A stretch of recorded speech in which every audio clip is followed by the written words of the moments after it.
சென்னையில் விநாயகர் சதுர்த்தி திருவிழாவை முன்னிட்டு இன்று சனிக்கிழமை வாரத்தின் இறுதி நாளை விமர்சையாக கொண்டாடி வருகிறார்கள் என்பது குறிப்பிடத்தக்கதாக இருக்கிறது.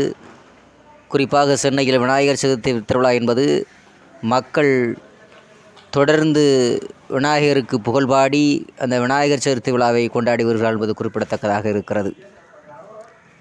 விநாயகர் சதுர்த்தி திருவிழா என்பது சென்னையில் மிக முக்கியமான ஒரு திருவிழாவாக கொண்டாடப்படுகிறது. எப்படி பொங்கல் திருவிழாவும் தீபாவளி திருவிழாவும் கொண்டாடுகிறார்களோ அதே போல் சென்னையில் விநாயகர் சதுர்த்தி திருவிழா என்றால் மக்கள் மிக அன்போடும் மகிழ்ச்சியோடும் தெரு தெருவுக்கு விநாயகர் சிலையை வைத்து வழிபாடு செய்வதும், விநாயகர் பெருமானுக்கு வேண்டிய உணவு வகைகளை சமைத்து அன்னதானம் செய்வதும், பால்கோவா, கொழக்கட்டை, கைப்பிடி கொழக்கட்டை என்று சொல்லக்கூடிய விநாயகர் பெருமானுக்கு தேவையான விநாயகருக்கு பிடித்தமான உணவுப் பொருட்களை படைத்து அந்த கடவுளுக்கு படைத்துவிட்டு அதை தானும் அந்த உணவை சாப்பிடக்கூடிய அந்த அன்னதானமாகவும், மக்களுக்கு பெரும்பாலான இடங்களில் வீதிகள் தோறும் இந்த விநாயகர் சிலை வைத்து கொண்டு அன்னதானங்களை வழங்கி அந்த விநாயகர் சதுர்த்தி விழாவை சீரும் சிறப்போடு கொண்டாடி வருகிறார்கள் என்பது குறிப்பிடத்தக்கதாக இருக்கிறது.